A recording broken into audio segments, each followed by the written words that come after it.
नमस्कार, स्वागत है आपका जनता टीवी में। मैं हूं आपके साथ सचिन चौहान। खबरों की शुरुआत करेंगे बड़ी खबर के साथ और फिलहाल ये बड़ी खबर प्रतापगढ़ से सामने आ रही है। सीएम योगी का प्रतापगढ़ का दौरा है कल और पुरवा में जनसभा को संबोधित भी करेंगे।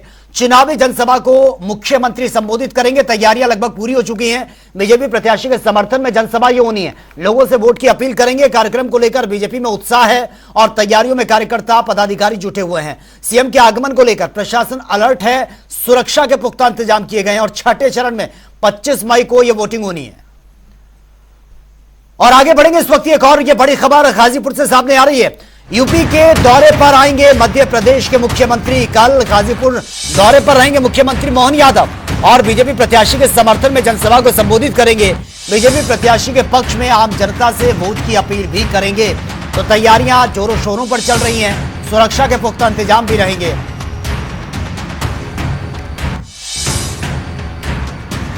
तो यूपी के दौरे पर आएंगे मध्य प्रदेश के मुख्यमंत्री और उससे पहले तैयारियां पूरी कर ली गई हैं। कल गाजीपुर का यह दौरा है मुख्यमंत्री मोहन यादव का और यहां पर वो पहुंचेंगे। तैयारियां लगभग पूरी हो चुकी हैं। बीजेपी के जो प्रत्याशी हैं जिनको मैदान में उतारा गया उनके लिए जनसभा को संबोधित भी करेंगे और आम जनता से वोट की अपील भी करेंगे। उत्तर प्रदेश में चुनाव का तापमान इस वक्त चरम पर है और साथ ही गर्मी के तेवर लगातार ये नजर आ रहे हैं। लगातार गर्मी का जो पारा है वो बढ़ रहा है। ऐसे मतदाताओं को घर से निकलकर मतदान केंद्र तक पहुंचने में मुश्किलों का सामना भी करना पड़ सकता है, जिससे कि है मतदान फीसदी में कमी देखने के लिए भी मिल सकती है। अनुमान यह भी लगाया जा रहा है क्योंकि गर्मी बहुत ज्यादा है। और लखनऊ से हमारे संवाददाता टीएन मिश्रा की आप ये रिपोर्ट देखिए और समझिए। उत्तर प्रदेश में चुनाव और साथ ही गर्मी के तेवर लगातार तीखे होते जा रहे हैं। राज्य के अधिकांश इलाकों में तापमान में बढ़ोतरी और तेज धूप के साथ ही लू से जनजीवन बेहाल है। प्रदेश के आगरा, मथुरा, वृंदावन में 45 डिग्री से ज्यादा तापमान पहुंच चुका है। ऐसे में 20 मई को होने वाले चुनाव में मतदाताओं का मतदान केंद्रों तक पहुंचना थोड़ा मुश्किल नजर आता है।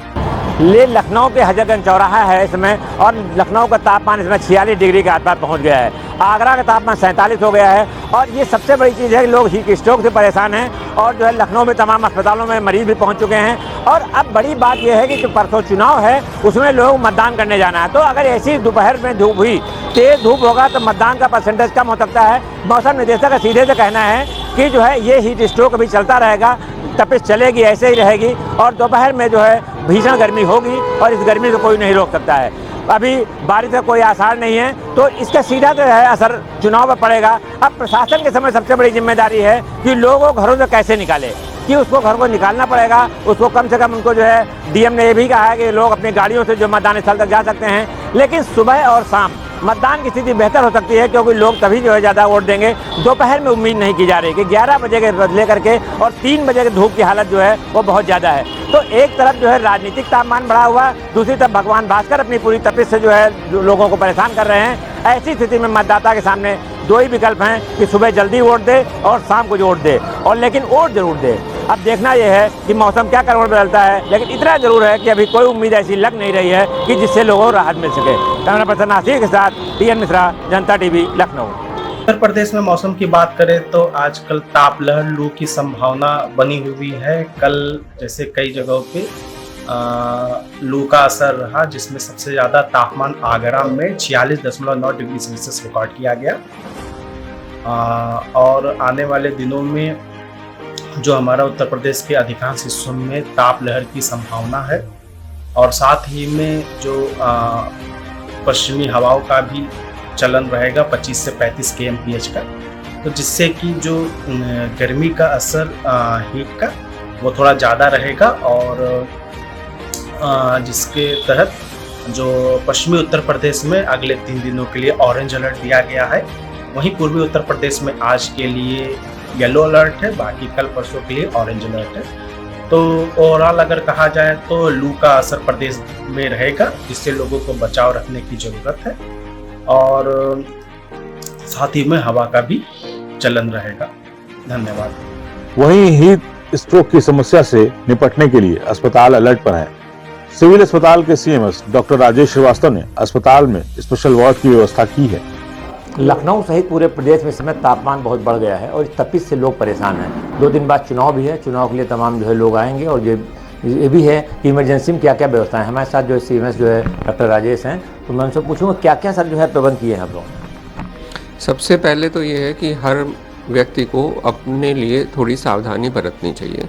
बहुत ज़्यादा टेम्परेचर जब बढ़ा हुआ है, यूजुअली 12 से 3-4 बजे के बीच में जब धूप चरम सीमा पे होती है, टेम्परेचर हाई होता है, तो यूजुअली अगर ज़रूरी ना हो तो बाहर ना निकलें। अगर निकले भी तो छाता लगा के निकलें या कपड़े से अपने को ढक के निकलें।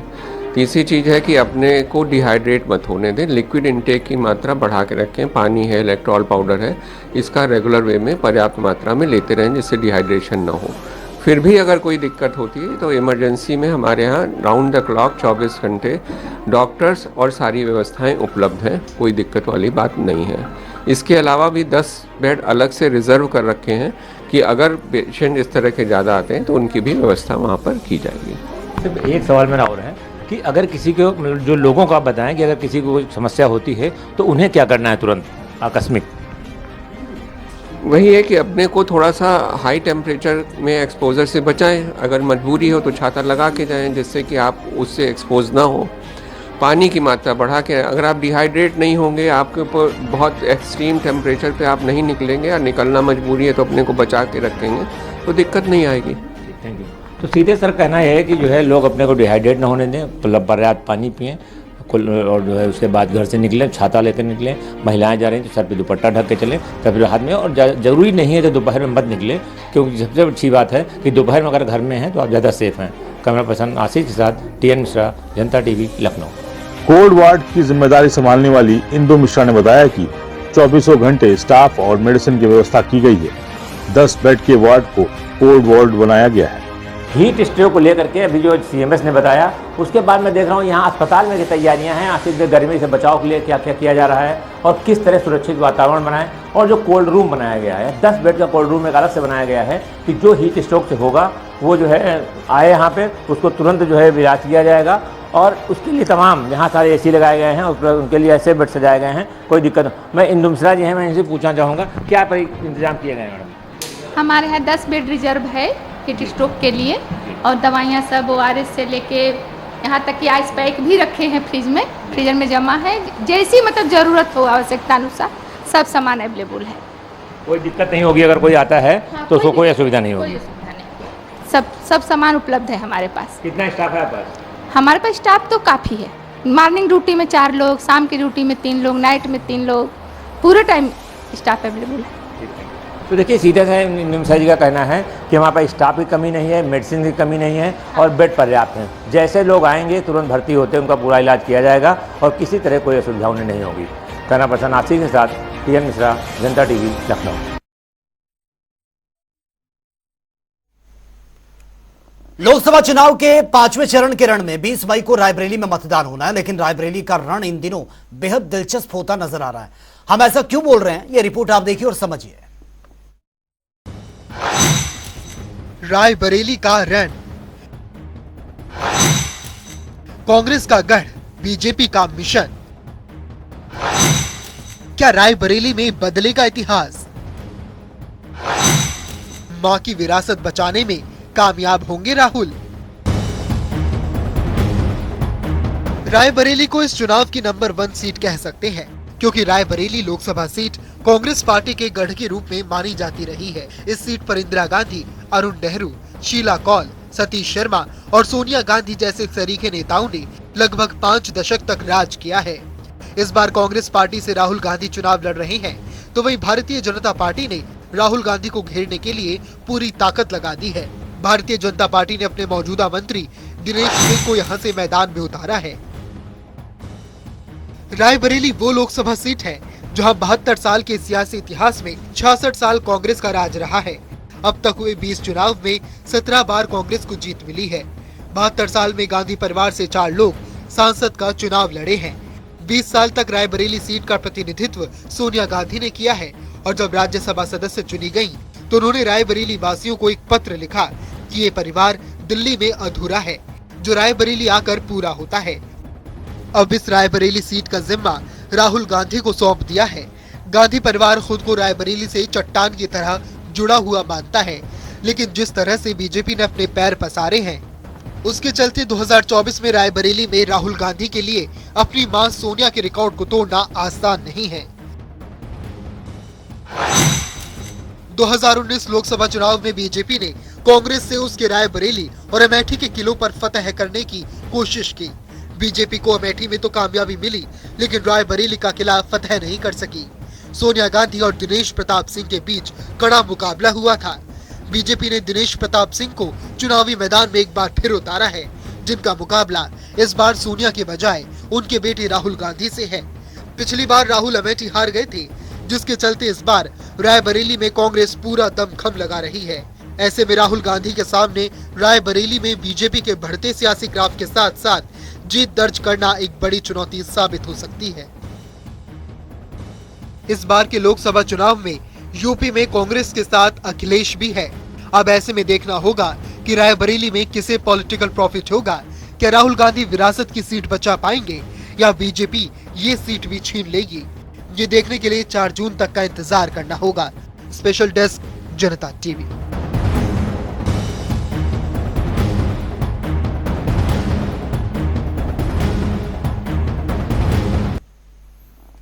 और वे टिकट नहीं मिलने से नाराज होकर सपा छोड़ने के बाद रामहरि चौहान ने हमारे संवाददाता विवेक चौहान से खास बातचीत की है। इस बातचीत के दौरान जहां रामहरि चौहान ने सपा प्रत्याशी राजीव राय पर निशाना साधा, तो साथ ही ये भी कहा चौहान समाजवादी पार्टी से पूरी तरह से नाराज हैं। ये रिपोर्ट आप देखिए।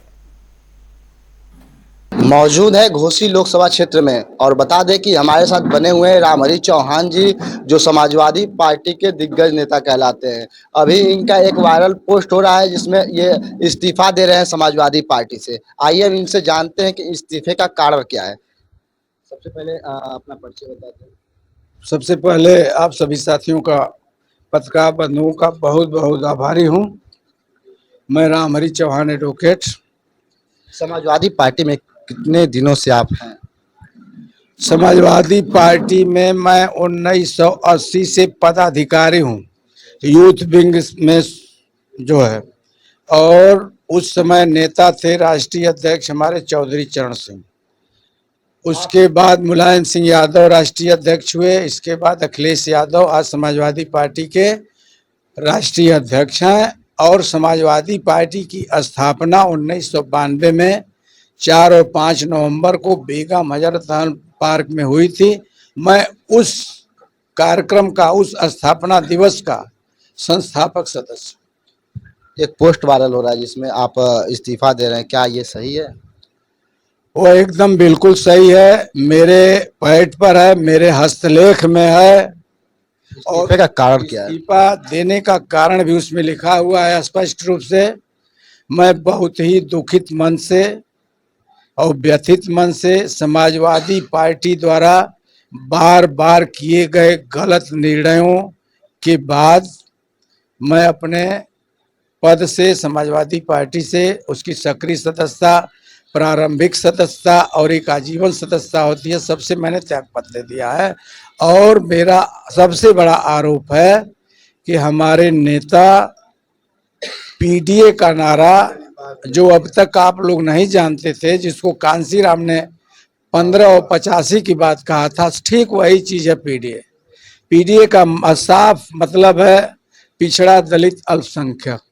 लेकिन आज ठीक उसका उल्टा है, पिछड़ा विरोधी, दलित विरोधी, अल्पसंख्यक विरोधी यह पार्टी हो गई है। यह पार्टी जो है समाजवादी पार्टी के नाम से जरूर है, लेकिन समाजवाद की उसमें बू इस समय नहीं आ रही है। काफी लंबे समय से आप समाजवादी पार्टी से जुड़े रहे। घोसी लोकसभा में चौहानों का वोट भी काफी बाहुल्य है। देखा जाए तो चौहानों का वोट किधर जाएगा? सबसे बड़ी कमी यही है, चौहान समाज मर्माहत है। चौहान समाज पर एक ठप्पा है कि भारतीय जनता पार्टी के लोग हैं। हर व्यक्ति आसानी से कह देता है। हमारे पार्टी के लोग, समाजवादी पार्टी के लोग सबसे अधिक कहते हैं। लेकिन अब की यादव जी लोग भी महसूस कर रहे थे कि अब की अगर रामहरि चौहान को टिकट मिलेगा तो चौहान समाज के 100% लोग रामहरि चौहान को वोट देंगे। अगर मुझको नहीं मिलता, किसी और चौहान को भी मिलता, तो उसको भी चौहान समाज के लोग वोट देते। तो ये हमारे साथ बने हुए थे रामहरि चौहान जी, जो समाजवादी पार्टी के दिग्गज नेता कहलाते थे, लेकिन देखा जाए तो कुछ समय पहले इन्होंने इस्तीफा लिखा है और आगे ये किस पार्टी में विलय करेंगे। जनपद मऊ से विवेक चौहान की रिपोर्टिंग। और उत्तर प्रदेश कांग्रेस अध्यक्ष और वाराणसी लोकसभा सीट से इंडिया अलायंस के प्रत्याशी अजय राय की मुश्किलें कम होने का नाम नहीं ले रही। एक तरफ जहां अजय राय को हाईकोर्ट से गैंगस्टर मामले में बड़ा झटका लगा, तो वहीं पीएम मोदी पर आपत्तिजनक भाषा का इस्तेमाल करने के मामले में चुनाव आयोग ने भी नोटिस थमा दिया है। इसे लेकर अजय राय ने शासन प्रशासन की मिलीभगत से खुद को प्रताड़ित करने के आरोप भी लगा दिए हैं। आपको बता दें कि अजय राय के ऊपर गैंगस्टर्स एक्ट के मुकदमे चल रहे हैं। ट्रायल के दौरान मुकदमों को रद्द करने की याचिका को हाईकोर्ट ने अब खारिज कर दिया है। ने दाखिल किया था कि उसमें गलत फंसाया गया है, मुझे मेरे ऊपर प्रताड़ना की कार्रवाई हो रही है। वहाँ भी जो सरकारी वकील और सरकार का जो तंत्र था उसने जमकर मेरा विरोध किया और वहाँ से वो खारिज हुआ है। निश्चित तौर से हम न्याय के लिए आगे जाएंगे, हम न्याय की उम्मीद लगाए हैं। आगे न्यायालय में हम उसको सर्वोच्च न्यायालय लेकर जाएंगे।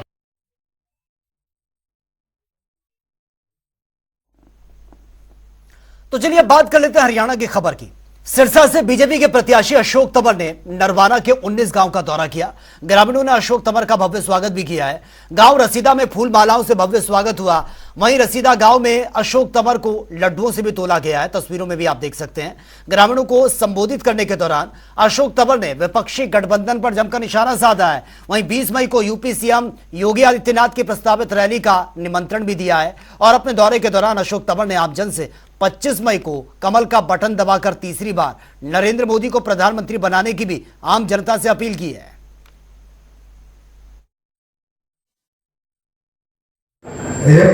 मेरी भी और आपकी भी आवाज दबाना चाहते हैं कुछ लोग, ठीक है ना? तो भाई ना आपकी आवाज मैं दबने दूंगा और मेरी आवाज को आप संभाल के रखना, पूरी मजबूती से आशीर्वाद देना। और जो मोदी जी का और आप सबका सपना है कि 140 करोड़ लोगों का ये भारत पूरी दुनिया का नेतृत्व करे, ये विकसित भारत हो, ये दुनिया की आर्थिक महाशक्ति अगले 5 वर्ष में बने, तभी मैं समझता हूँ कि सबका भला होगा। और पीछे जब आप लोगों ने मौका दिया तो 45-50 हजार करोड़ रुपए के उस समय 2009 से 14 तक हम प्रोजेक्ट लेकर के आए। ये छोटे-छोटे हाईवे बनने की शुरुआत हुई, जिसको पूरा मनोहर जी और मोदी जी की सरकार ने किया। आगे हमारी फिर कोशिश होगी कि यहाँ पर बड़े उद्योग धंधे स्थापित हो और लाखों करोड़ के प्रोजेक्ट आए। इसलिए मैं आप सबसे विनती, अरदास और प्रार्थना करूंगा कि आने वाली जब 4 जून को मशीनें खुले, 25 तारीख को जब बटन दबाए, तो इतने बटन दबाए आपने कि जो लोग पहले ही मशीन को दोष देते हैं वो कहीं भाई मशीन तो ठीक थी, हमारी मशीन खराब है, हम काम नहीं करते इसलिए लोग वोट नहीं देते।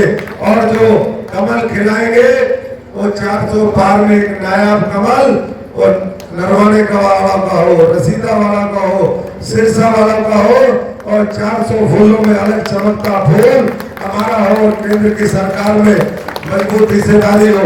सब मानते हैं। तो चलिए अब एक नजर ताबड़तोड़ खबरों पर। मिर्जापुर में बॉम्बे जनता एक्सप्रेसवे में महिला का शव मिला है। ट्रेन में सवार यात्री ने पुलिस को इन्फॉर्म किया। अलीगढ़ में हत्या के आरोपियों को पुलिस ने बचाने का प्रयास किया है। एक व्यक्ति को गोली मारने का भी आरोप है। आगरा में व्यापारी को दुकान में घुसकर मारी है गोली। इलाज के दौरान अस्पताल में भर्ती करवाना पड़ा। पुरानी रंजिश के चलते घटना को अंजाम दिया। मुजफ्फरनगर में खाद्य विभाग का बड़ा एक्शन। दुकानों में छापेमारी कर फूड लाइसेंस किए जा रहे हैं चेक। दुकानदारों में हड़कंप मच गया।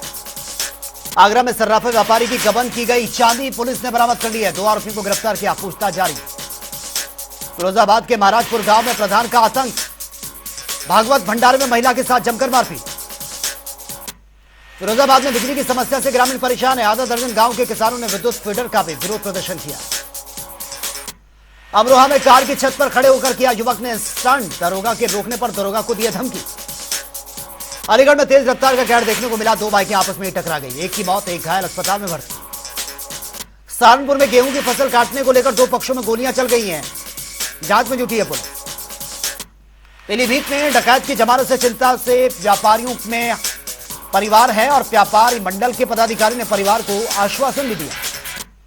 मुजफ्फरनगर में एसडीएम ने अवैध ईंट भट्टे को सील कर दिया है। कई सालों से बिना परमिशन के चल रहा है। सहारनपुर में दारुल उलूम देवबंद में महिलाओं के प्रवेश और रील बनाने पर लगी है रोक। कई शिकायतों के बावजूद यह कदम उठाया गया। मथुरा में फर्जी पत्रकार का आतंक, लोगों को डरा धमकाकर मोटी रकम की उगाही कर रहे हैं। जांच में जुटी है पुलिस। मथुरा में पुलिस और सर्विलांस की टीम ने पकड़ा अवैध हथियारों का जखीरा। एक हथियार तस्कर को गिरफ्तार किया। 15 अवैध तमंचा, 2 अवैध कारतूस भी बरामद किए। फर्रुखाबाद में साइबर हैकर्स के निशाने पर आई है फतेहपुर की पुलिस। पुलिस का एक्स हैंडल हैक कर दिया गया है। जांच में जुटी है पुलिस। आगरा में पीली सेना अध्यक्ष शबाना खंडेलवाल ने किया प्रदर्शन। 3 तलाक के केस में फरार आरोपी के खिलाफ आक्रोश दिखाया। सहारनपुर में व्यापार मंडल ने जिलाधिकारी कार्यालय में किया प्रदर्शन। सरकार की ओर से नजुल भूमि के संबंध में लागू अध्यादेश के खिलाफ जताया विरोध, सौंपा ज्ञापन। पीलीभीत में पत्रकार को फोन पर युवक ने दी धमकी, पुलिस ने मामला दर्ज किया। शराबस्ती में फांसी के फंदे पर लटकता मिला युवक का शव, लोगों में हड़कंप मच गया। जांच में जुटी है पुलिस। कानपुर में मानक विहीन मीट की दुकान पर खाद्य सुरक्षा अधिकारी ने चलाया अपना चाबुक। लगभग 1 दर्जन दुकानों पर बड़ा एक्शन। बागी टिकैत पदाधिकारियों को एक किसान को इंसाफ दिलाना भारी पड़ गया। बागी टिकैत ग्रुप के 11 किसानों पर मामला दर्ज। 23 मई को थाने पर करेंगे धरना प्रदर्शन। अलीगढ़ के एक युवक, एक कॉलेज में दबंगों की दबंगई देखने को मिली है। प्रिंसिपल के दफ्तर में घुसकर महिला प्रिंसिपल और शिक्षक से मारपीट। जांच में जुटी है पुलिस। अलीगढ़ में निजी अस्पताल मरीजों से वसूल रहे हैं आंधाधुंध पैसा। मना करने पर अस्पताल का स्टाफ बनता है मरीजों पर दबाव बनाता है। महोबा के ज्वेलर्स की दुकान में चोरी करती 5 महिलाएं गिरफ्तार। ग्राहक बनकर ज्वेलरी लेने के बहाने घटना को दिया अंजाम। पीलीभीत में दूसरी शादी करने पहुंचा 3 बच्चों का पिता। पहली पत्नी ने जमकर किया हंगामा। प्रेम कहानी का यह मामला चर्चाओं का विषय बना। मेरठ पहुंचे प्रसिद्ध फिल्म अभिनेता मनोज वाजपेयी। फिल्म भैया जी को लेकर बोले, इसे हिट कराने में मेरठ की जनता का रहा खास योगदान। महोबा में मंदिर धोने की सियासत तेज हो गई है। बीएसपी प्रत्याशी और बीजेपी प्रत्याशी आमने सामने। बाराबंकी में नहर में मिला है युवती का शव। मृतक की मां ने 4 लोगों के खिलाफ केस दर्ज करवा दिया। आगरा में तेज रफ्तार का कहर, हाईवे पर खड़ी बस में जा घुसा है ट्रक। हादसे में ट्रक चालक घायल। फर्रुखाबाद में युवक के साथ मारपीट का मामला। इलाज के दौरान झगड़े में घायल युवक की मौत। परिजनों ने पोस्टमार्टम हाउस में आरोपियों की गिरफ्तारी को लेकर हंगामा काटा। बुलंदशहर में नियंत्रित होकर डिवाइडर से टकरा गई बस। हादसे का शिकार होने से बाल बाल बची हैं सवारियां। फर्रुखाबाद में छत पर रखा बैटरा फटने से धमाका हुआ। छत पर बने कमरे की दीवार पर यह गिरा।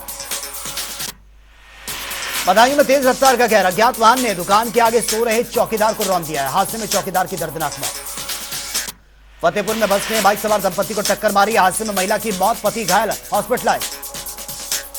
फतेहपुर में ग्रामीणों ने मतदान का बहिष्कार कर दिया है। सड़क नहीं बनने पर आक्रोशित है ग्रामीण। बैनर लगाकर विरोध प्रदर्शन किया। आगरा में स्टेट शेटर ने कपड़ा व्यापारी को मारी है गोली। घटना का सीसीटीवी फुटेज सामने आया। जांच में जुटी है पुलिस। बुलंदशहर में पंजाब नेशनल बैंक की खुर्जा शाखा में लगी आग। फायर ब्रिगेड की गाड़ियां मौके पर पहुंची। 2 घंटे की कड़ी मशक्कत के बाद आग को कंट्रोल किया। रायबरेली में पिकअप और कार में जबरदस्त टक्कर। हादसे में 4 की मौत, 3 घायल। घायलों को अस्पताल में भर्ती करवाया गया। सहारनपुर में बड़ा बनने के ख्वाब को लेकर छोड़कर निकला था किशोर। नगर निगम में बने कमांड कंट्रोल सेंटर के कैमरों की मदद से पुलिस ने बच्चे को ढूंढा। सहारनपुर में पड़ोसी युवक ने बुजुर्ग से मारपीट की है। घटना का वीडियो सामने आया। थाना देहात कोतवाली क्षेत्र के लखनौती की घटना। रायबरेली में दबंगों के हौसले बुलंद है। गरीब परिवार पर लाठी डंडों से और कुल्हाड़ी से अटैक किया। वीडियो सोशल मीडिया पर वायरल। सहारनपुर में लाखों के फर्जी कार्यों की जांच करने गांव पहुंची है जांच टीम। कागजों का लेखा जोखा खंगाल रही है। इटावा लाइन सफारी पर शावकों की मौत का सिलसिला जारी है। सफारी प्रशासन ने जानकारी देते हुए बताया 20 दिन पहले शेरनी के 4 मृत शावकों को जन्म दिया हुआ था। कानपुर में डिवाइडर से टकरा गई कार। हादसे में चालक गंभीर रूप से घायल, हॉस्पिटलाइज। मुजफ्फरनगर में चलती कार आग का गोला बन गई। कार सवार युवक ने कूदकर अपनी जान बचाई। सहारनपुर में प्रशासन ने शुरू किया है मतगणना की तैयारी। निर्देश अनुसार मतगणना एजेंट नियुक्त करवाए। बुलंदशहर में बुजुर्ग की निर्मम हत्या का शव आम के बगीचे में फेंक दिया। हत्या करके घर से बालू बेचने के लिए निकला था मजदूर, वापस नहीं लौटा। देवरिया में दबंगों के हौसले बुलंद हैं। बदमाशों ने बाइक को रोककर घटना को अंजाम दिया। शराबस्ती में पति ने किया है पत्नी पर धारदार हथियार से हमला। परिजनों ने खून से लथपथ महिला को अस्पताल में भर्ती करवाया। आरोपी पति की तलाश में जुटी है पुलिस। सहारनपुर में ईवीएम स्ट्रांग रूम की सुविधा का एसएसपी ने किया निरीक्षण। 24 घंटे में की जा रही है ईवीएम की निगरानी। संत कबीर नगर में आरओ प्लांट का शुभारंभ, आम जनता को मिलेगा शीतल जल।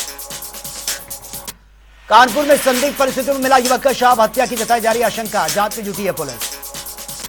फतेहपुर में बेकाबू बोलेरो ने साइकिल सवार को रौंद दिया है, मौके पर ही दर्दनाक मौत।